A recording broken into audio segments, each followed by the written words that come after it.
Aprelin 15-də görkəmli oftalmoloq alim akademik Zərifə Əliyevanın vəfatından 41 il ötür. Naxçıvanın Şahtaxtı kəndində dünyaya göz açmış akademik Zərifə Əliyevanın tədqiqatları, alim kimi qazandığı böyük uğurlar Azərbaycan tibb elminin tarixində xüsusi mərhələ təşkil edir.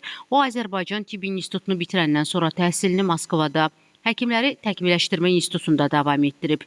Əmək fəaliyyətinə 1949-cu ildə Azərbaycan Elmi Tədqiqat Həkimləri Təkmilləşdirmə İnstitutunda elmi işçi kimi başlayıb və bütün ömrünü tibbin oftalmologiya sahəsinə həsr edib.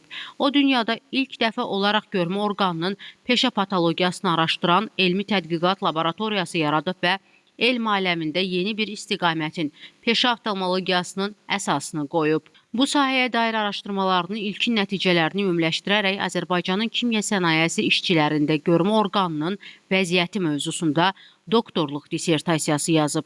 1977-ci ildə ona tibb elmləri doktoru alimlik dərəcəsi verilib. Gərgin və məhsuldar elm fəaliyyətinə görə 1980-ci ildə əməkdar elm xadimi fəxri adına layiq görülüb.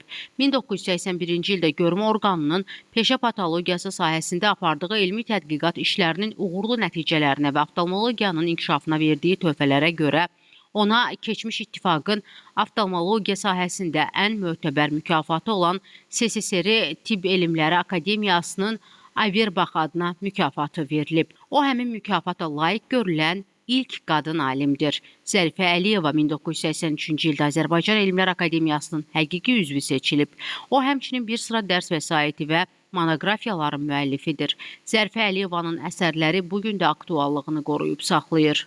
O, iridodiaqnostika və iridoterapiya problemləri ilə də məşğul olub. Bu sahəyə dair 2 monoqrafiya hazırlayıb. Dünya miqyasında iridodiaqnostikaya aid kitabları ilk dəfə Zərifə Əliyeva yazıb. Zərifə Əliyeva 1985-ci ilin aprelin 15-də Moskva şəhərində vəfat edib. Onun cənazəsi 1994-cü ildə Moskvanın Novodeviçi qəbristanlığından Bakıya gətirilərək Fəxri Xiyabanda atası Əziz Əliyevin məzarı yanında dəfn olunub.